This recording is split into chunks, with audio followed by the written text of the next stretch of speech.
This is the Agribusiness Report. I'm Tony St. James. Today we're joined by Carollann Romo. Carollann is the executive director for the New Mexico Beef Council. Carollann, welcome to the show. Thank you. Thanks for having me. Glad to be here. All right, first off, a little bit about you and your pathway to becoming executive director, New Mexico Beef Council. You've been in kind of the ag industry, the beef industry here for a few years, right? Yeah. It's easy to count how long I've been in the beef industry. For me, I was counting how many times I've been to cattle convention. And so I think my first agriculture job was at Robo Agri-Finance. And I got to be there for almost a decade, and that was a great experience. And then headed over to New Mexico Beef Council. And then even before that, I was kind of in the food industry too. I helped with a restaurant marketing too. And so I kind of think that a lot of my past, whether it be creating videos for a niche team roping website or promoting a restaurant that served beef, and then with Robo Agri-Finance with working for ranchers, now I get to promote beef and represent the ranching industry to consumers. So it's been a great journey. But Well, let's talk about the New Mexico Beef Council. For those who don't know what it is and what you do, how do you explain that? yeah, I like to explain it as we represent ranchers in New Mexico, and our job is to be where the rancher can't be. So we are often in schools, we're in communities, we're in the city, right, in town, where a rancher maybe doesn't get to speak to those folks that aren't as familiar with beef. And then we do a couple things. We promotion, education, and research are the three pillars of what we can do. But those are pretty far reaching. So whether it's talking to students about beef being a part of a healthy diet, or breaking down barriers to entry with recipes and cooking demos and things like that. And then also telling the story of ranching and making sure people know where their food comes from if they're ready to hear it. Yeah, and just recently, land purchase across New Mexico has gained headlines as a very wealthy individual purchased a lot of land, and suddenly you had people who aren't familiar with New Mexico going, "What's he getting? This is ranch land out here. This is their cattle operations." It's it's great to have the opportunity to tell that story when people don't know, isn't it? Oh, absolutely. And one of the ways we do that is our podcast. So we have a podcast called Behind the Burger, and we interview ranchers in New Mexico. And anytime we can get the story out, I'm really proud of that podcast just on organic reach, not paid reach. We're reaching other states and even other countries, right? And so the goal is really New Mexicans. We want to reach New Mexicans, but we also want to reach Americans. And if we can go, beyond our borders, that's even great too. We want to tell people about the American rancher and the New Mexican rancher and the history that's here. And we kind of love to say that New Mexico is the Wild West, and we were the Wild West, and we are the Wild West. And so there's a lot of cowboy stories and ranching stories and parts of our country and our state that were built on the backs of ranchers and built because of the beef industry, whether it's, the Goodnight Loving Trail or Butterfield Stagecoach, where there's, restaurants now and all these things that we're really proud to kind of tell the story of New Mexico. So I guess no matter the reason, if you're interested in New Mexico, we're happy you're listening. Now, obviously, when a producer has the opportunity to tell that story, you can tell your story for free, but it costs money really to get out and get the word to others, especially when it comes to trying to figure out a way to promote the product, build additional demand out there. And so it's done through a checkoff. Kind of step us through that for those who don't understand how the checkoff works. Yeah, absolutely. So specifically to New Mexico, every time a bovine animal is sold in the state of New Mexico, $2 is collected. And so that's collected by our brand inspectors through the New Mexico Livestock Board, who are really grateful that they do a lot of the legwork for us, or dare I say, all of the legwork for collections. And so every time an animal in New Mexico is moved district, which is maybe a county or a couple counties, they required a brand inspection. And if those animals were sold, then that brand inspector will collect $2. And then then it breaks down from there. So one of those dollars is a federally required dollar, and that gets split. So 50 cents goes to the federal organization, the Cattlemen's Beef Board, and then they use contractors to do the work of the checkoff in that regard. And then 50 cents stays in New Mexico. And then on the state dollar, that state dollar, the full dollar stays in New Mexico. And so I like to say about $1.50 from every animal that's sold comes to New Mexico Beef Council. And that's how we get the work done.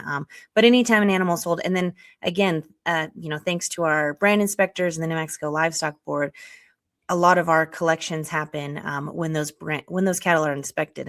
And a fun fact about New Mexico is we have the strictest brand laws in the nation, and it really helps prevent theft, helps prevent cattle rustling. I did mention the Wild West, right? And so that's been a really great thing. We really appreciate the work that our livestock board does again, and then it does make things nice for us when you're collecting that money. It happens at the same time as a brand inspection.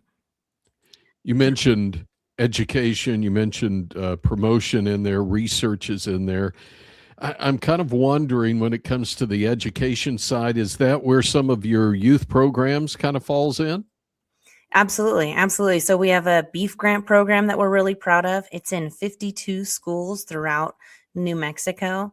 And if a teacher is willing to cook beef, whether often it's a consumer science or a culinary class, but we have some other classes too, and we're open to whatever class it is. And as long as they're willing to cook beef in the classroom, we will reimburse them up to $1,000.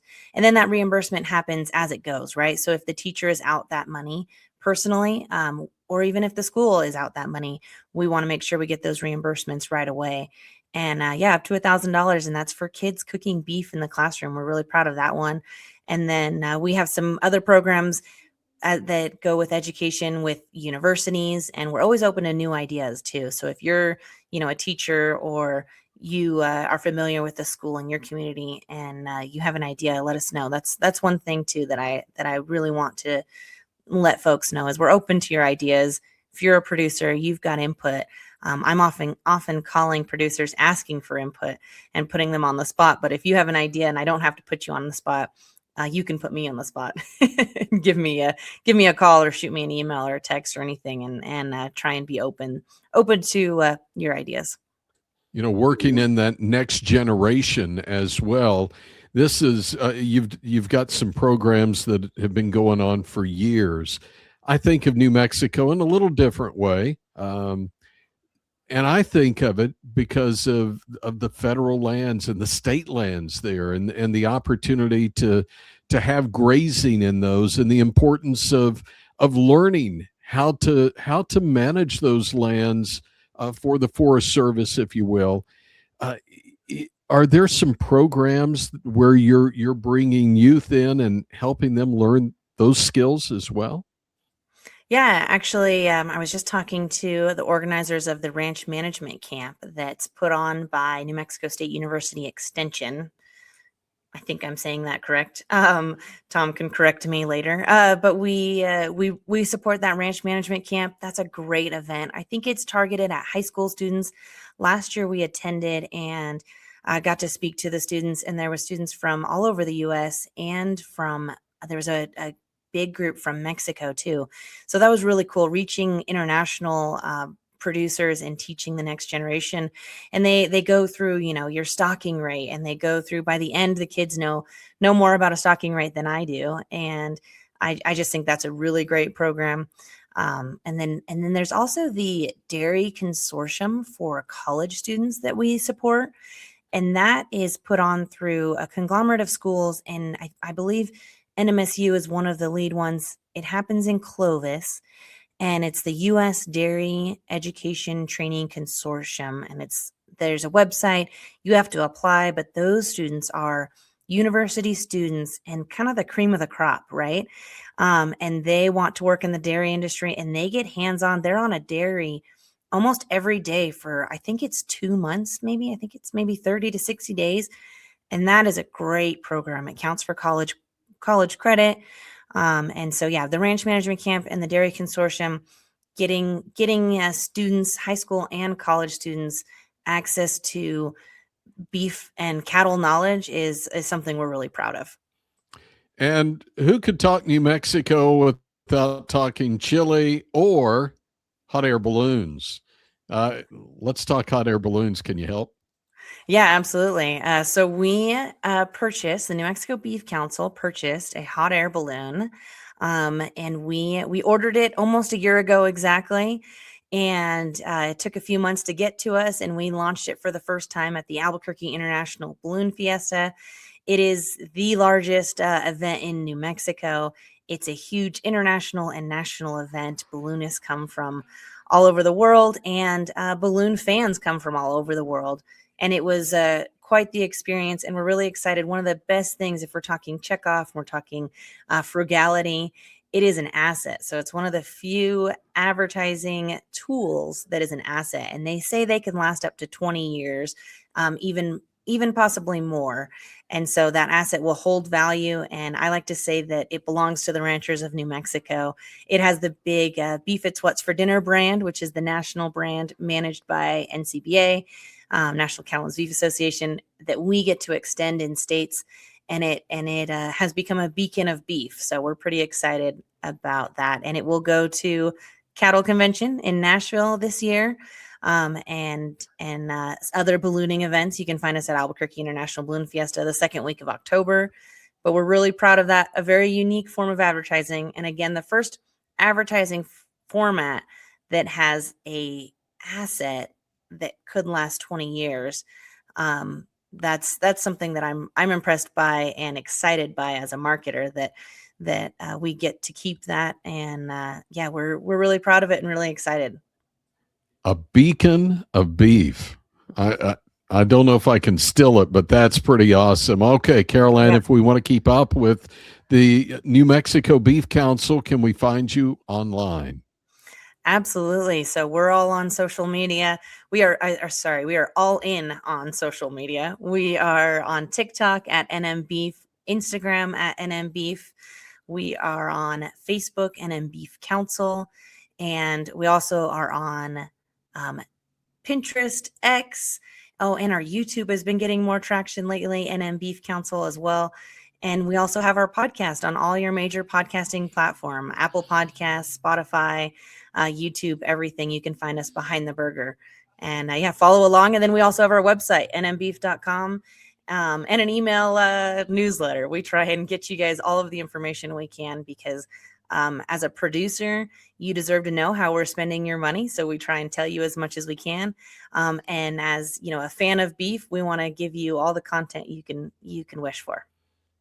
A beacon of beef. Carollann Yeah. Romo is executive director for the New Mexico Beef Council and joins us today on the Agribusiness Report.